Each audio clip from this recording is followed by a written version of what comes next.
Coming up on this edition of The Shield, the results are finally in for the first ever Valpo Day of Giving. We'll tell you more about who donated and how much. And some of Valpo's finest student artwork was displayed at the VUCA this past week. We'll show you the art and the people who made it. I'm Parker Gatewood. Coming up in sports, both baseball and softball picked up wins this weekend, and the Horizon League added new competition for the Crusaders. And I'm Storm Shield meteorologist Hilko. The chance of thunderstorms are in the forecast as we head into tomorrow. Some below normal temperatures are in the forecast, but we have some great news. The sunshine will be returning. All this and more coming up in my 5-day forecast. And this edition of The Shield starts right now. Broadcasting from Schnabel Hall on the beautiful campus of Valparaiso University, you're watching The Shield on VUTV. Thanks for joining us on The Shield. I'm Aimee Heyden. And I'm Brendan Johnson. Mike Brock, the Associate Vice President of Valparaiso University, sent out an email on Monday to all students, faculty, and alumni with the results of VU's fundraising campaign. On May 9th, a total of 1,885 donors gave Valpo over $285,000. This far exceeded the goal of 600 donors by nearly 300%. Also, 1,600 donations were matched by Barbara Swartz, Bob Hansen, and Kathy Christopher Hansen, which multiplied the impact of the Valpo Day of Giving. Brock said in the email, quote, "It's because of you, each and every one of you, that Valpo is such an incredible place to live and to learn. It's because of this remarkable, spirit-filled community that so many alumni across the country and around the world remain connected to Valparaiso University long after their graduation." And the chapel was filled to capacity this past Sunday in celebration of the most revered Christian tradition, Easter Sunday. Teddy Reithmeyer has more on this service. All the stops were pulled out at the Chapel of the Resurrection this past Sunday in celebration of Easter. The atmosphere was stunning as gorgeous lilies adorned the altar in addition to the festive Easter-colored clusters of balloons lining the balconies. The sermon was delivered by Reverend Charlene M. Rochoy-Cox, while Reverend Brian T. Johnson was the presiding minister for the service.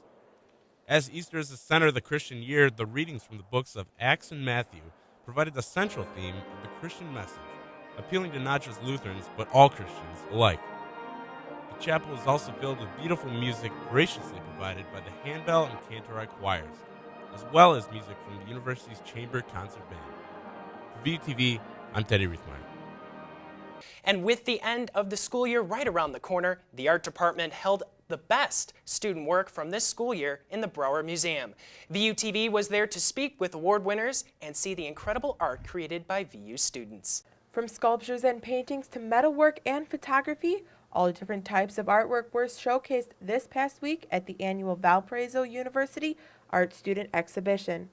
The Brower Museum of Art welcomed student work to the McGill Room, where students, faculty, family, and friends all came to admire the talent of these artists. Greg Hertzlieb, curator for the museum, spoke about the importance of such an exhibition. I think it's a real gesture of encouragement.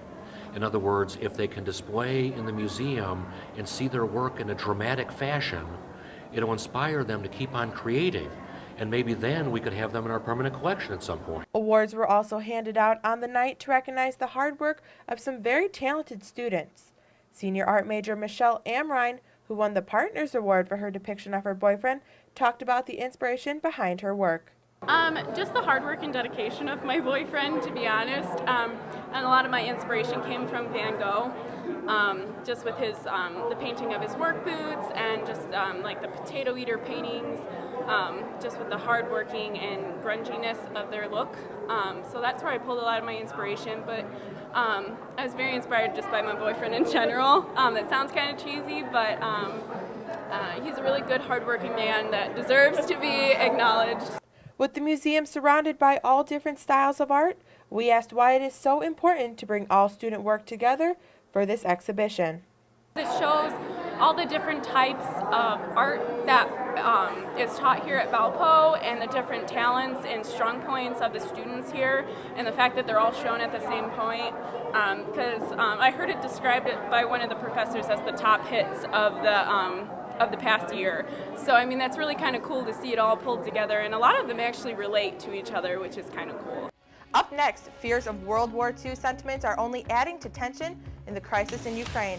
Also, we see how families of the victims in the South Korean ferry accident have been dealing with their loss. And the 118th Boston Marathon happened this past Monday, just 1 year after the attack on the race. That and more coming up after the break. Stay with us on Channel 82. Good morning, Valparaiso University. What's a better way to start your day than with a new jam? And WVUR has just what you need.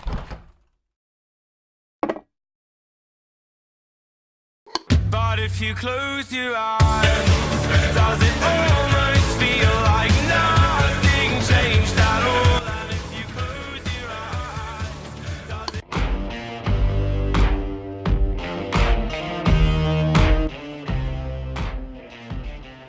If Daniel won't change your mind, baby, right. Broadcasting sports, news, weather, and music on air, online, and on campus. WVUR is my jam.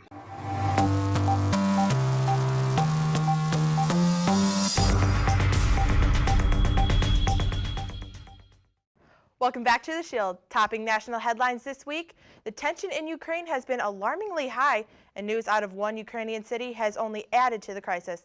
CNN correspondent Phil Black reports on how Jewish citizens have been ordered to register their property within the government and how World War II sentiments may be making a comeback.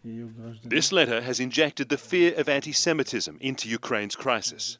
The chief rabbi of Donetsk, Pinkas Reshetsky, reads the text which says all Jews over the age of 16 must register their identities, real estate and car ownership. He tells me the notice was handed out near his synagogue on Tuesday by 4 men wearing masks. He says when he first saw it, he felt shock and fear. America's ambassador to Ukraine described his reaction to CNN's Jake Tapper. It's chilling. I was disgusted by these leaflets, especially in Ukraine, a country that suffered so terribly under the Nazis, that was one of the sites of the worst violence of the Holocaust. To drag up this kind of rhetoric again is almost beyond belief. The notice is signed Denis Pushilin. Pushilin is the leader of the crowds occupying government buildings in Donetsk who want to break away from Ukraine. Pushilin denies he's behind the leaflet, telling CNN it's a clear provocation. The notice says Jews must register because they supported protesters in Kiev who drove out the country's former president. Rabbi Veshetsky says the Jews of Donetsk believe they're now being used in a wider political game. He says the people who pray here are angry because those competing to control the future of the country are repeating the mistakes of history. Phil Black, CNN, Donetsk, Eastern Ukraine. A bomb threat on a Delta flight resulted in a security screening at Denver International Airport last Friday. A Delta spokesman told CNN that Delta Flight 1500 traveling from Detroit to Denver had landed safely at 4:40 local time Friday. The Boeing 737 was carrying 151 passengers and 6 crew members. Take a look at some pictures taken by a passenger on the flight. When the plane landed, it was directed to a remote location. Passengers were unloaded onto buses and then taken to another part of the airport to be interviewed by FBI agent. 29 people are confirmed dead and 273 are still missing after a horrific ferry accident in South Korea. The worst part is that they are mostly students who were on a field trip for 4 days. Emotions are still high as search and rescue operations continue. CNN correspondent Kyung La reports on how families are coping with their loss. It defies the natural order. A parent whose child may have died first. Hundreds of parents now face the unthinkable. Some so grief-stricken they refuse to eat, connected to IVs. Many, like this couple whose son is missing, expressing this common sentiment among the parents. I don't want to live. If I don't have my younger child, I want to jump in the sea, she says. Thinking about my child in the sea, how can I, as a parent, eat or drink? I hate myself for this. That's not an idle threat, say counselors who are stationed where parents wait for news. The mental health workers are unfortunately not busy. No one came to us for counseling, says this therapist. The families don't care about their safety or well-being. They hope that will change. Before more, follow the vice principal of the high school where the missing students attended.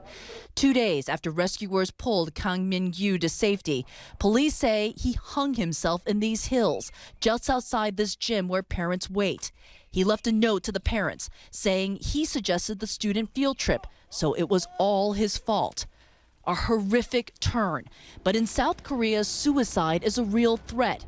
South Korea has the world's highest rate of suicide among OECD countries, with many high-profile examples. Former President Roh Moo-hyun jumped to his death in 2009 in the wake of a financial scandal. Hyundai President Chung Mon-hun leaped off a building during a corruption investigation. Korean starlet Choi Jin-sil, distraught after her husband's affair, hung herself. Then her brother, husband, and former manager all committed suicide. There may be many underlying reasons: South Korea's ultra-competitive society and unwillingness to accept failure, a culture where shame carries a heavy burden, to simple societal acceptance. Whatever the cause, with so many parents screaming this at Jindo. How are we going to live now, she screams. A country braces for the fallout of an already heartbreaking disaster. Kyung-Law, CNN, Jindo, South Korea. A federal courthouse in Salt Lake City was ordered to lockdown after a U.S. Marshal shot a man in the chest after he lunged towards a witness on the stand. 25-year-old Seonle Angila was testifying against members of a gang for organized crime and other charges. He rushed towards a witness with his pen and was shot by the marshal. This was the scene Monday morning as Angila was put in an ambulance. Federal authorities later said he had died at the hospital. Over a year after 2 bombs exploded along its route, the Boston Marathon was in full swing again on Monday. Participants and spectators alike joined together to commemorate the lives lost and finish what they started last year. In its 118th year, the Boston Marathon brought over 36,000 runners to the city's streets. Nearly 1 million spectators watched as American Meb Keflezighi came in first in the men's division with a time of 2 hours and 8 minutes and 37 seconds.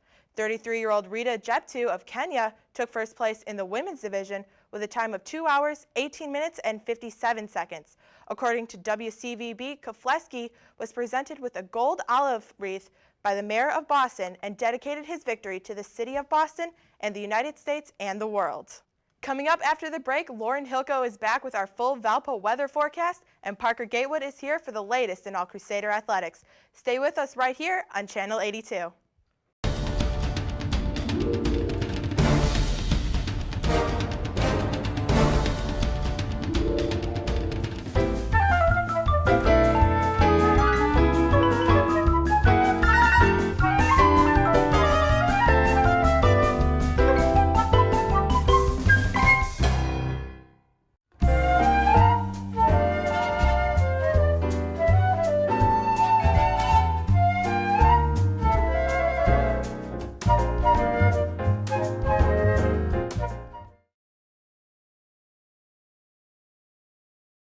The Valparaiso University Meteorology program gives you the scientific knowledge of a big university while keeping the small college atmosphere. At Valpo, you have the opportunity to take meteorology courses every semester throughout your college experience. Our approachable faculty are among the best in their field, and the small student-to-professor ratio promotes individualized learning and a family environment. Valparaiso's extracurriculars encourage specialization in all aspects of weather, including research, operational, aviation, and broadcasting. Students receive hands-on experience forecasting, launching weather balloons, using our on-campus dual polarization Doppler radar, and even chasing storms. Our alumni serve in all areas of meteorology, from researchers at universities to forecasters at the National Weather Service to Good Morning America. Valpo Meteorology, your forecast calls for success.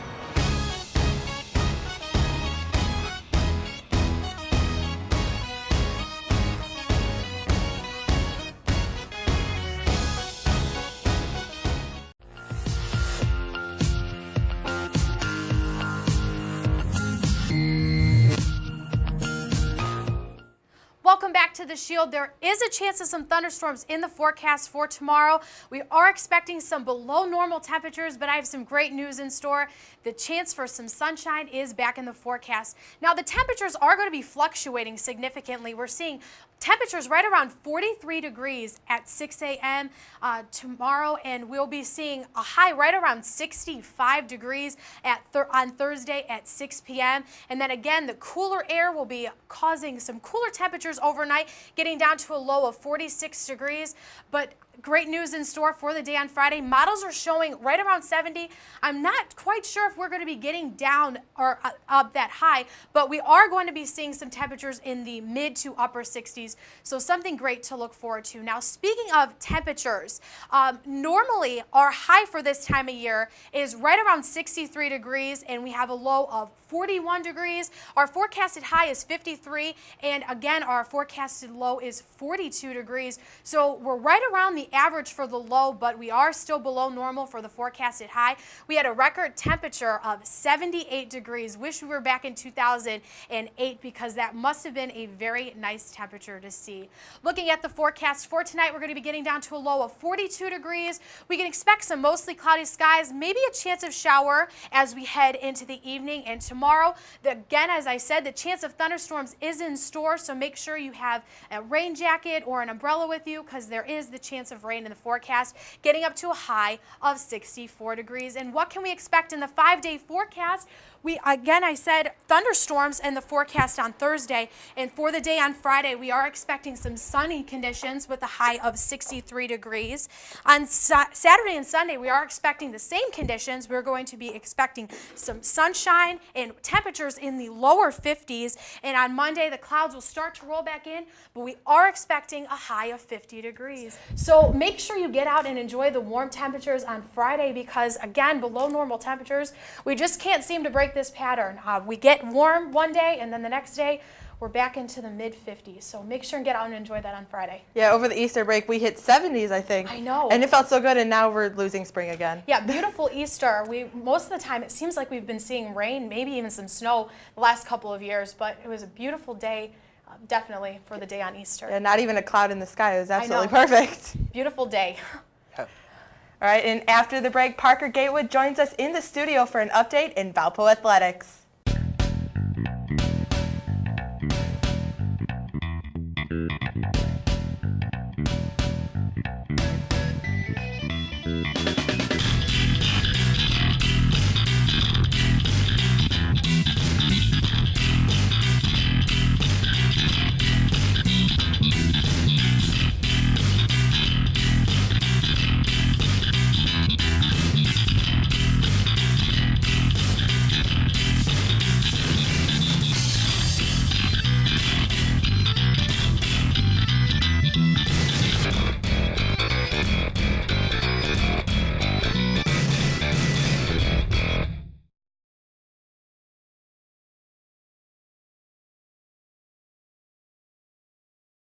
Hi everybody, I'm Dick Vitale of ESPN, and I'm on VUTV. It's awesome, baby, with a capital A.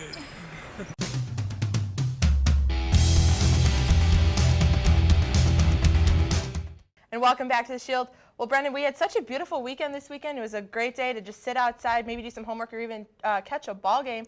And right now we have Parker Gatewood, our Shield sports reporter, in the studio to tell us what happened this weekend. Hello, Parker. How you doing, Amy? Yep, it was good. a great weekend. In fact, it was a bittersweet few games for the baseball and softball teams this weekend.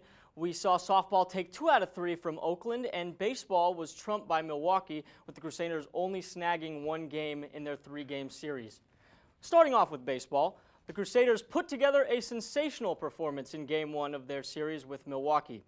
Cole Webb pitched a complete Game 2 hitter, and Jeff Edwards went 2 for 5 with 1 RBI to lead the Crusaders to the 4-0 win.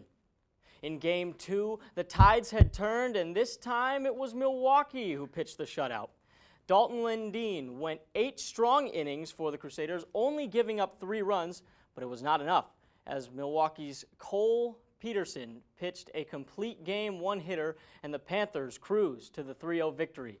Jake Hansen had the Crusaders' only hit, which came in the 8th inning.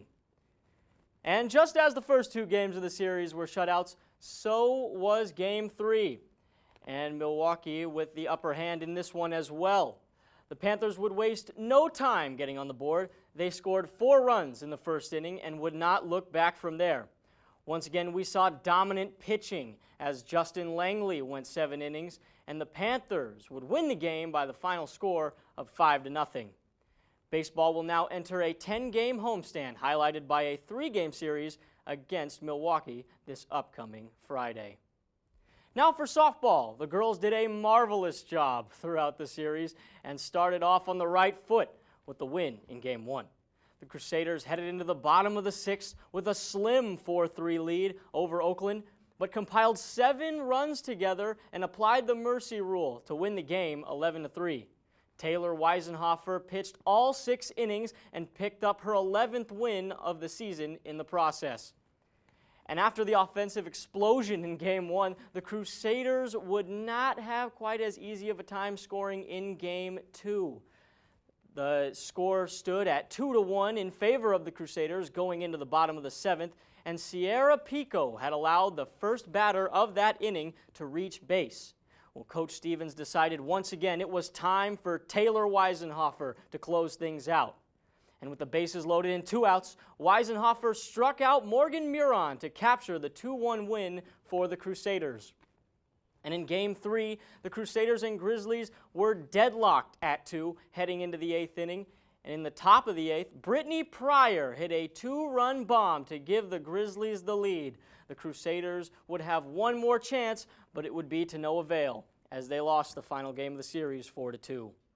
The softball team will now go on a 6-game road trip, which begins with a doubleheader against Western Illinois on Tuesday. And lastly, Valpo's soccer team has some new competition. On Monday, the Horizon League added the Belmont Bruins to the conference, upping the number of teams in the league to 9. For all your Valparaiso athletic news, be sure to stay updated on valpoathletics.com for complete analysis of any and every sport here at Valpo. With sports, I'm Parker Gatewood. Back to you guys. Thanks, Parker. We'll have weather up next. Interested in the television industry?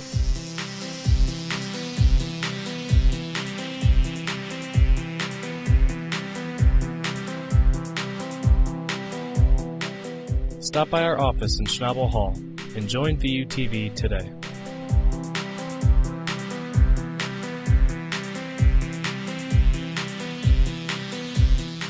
On a campus plagued with terrible weather, Valpo students suffer from boredom with no motivation to leave their room. They begin to search for free movies and stumble upon Valpo's new free movie streaming website, where you get unlimited free access to recent movies like Despicable Me 2 and Jobs at the tips of your fingers. So if you're feeling bored, then don't wait. Grab some friends, find a seat, and enjoy a movie on movies.valpo.edu.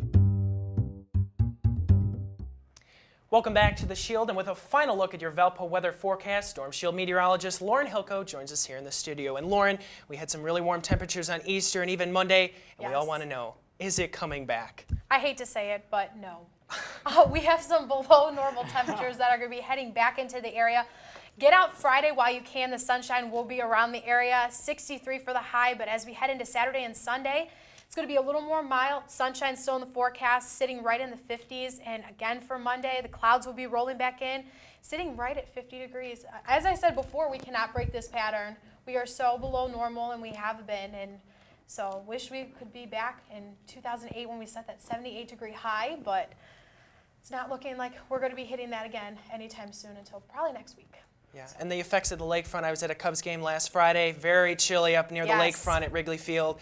Yeah. And, you know, we were just having that hope on Easter and even into Monday, but unfortunately not the case. Well, Lauren, thank you very much, and that will do it for this edition of The Shield. I'm Brendan Johnson.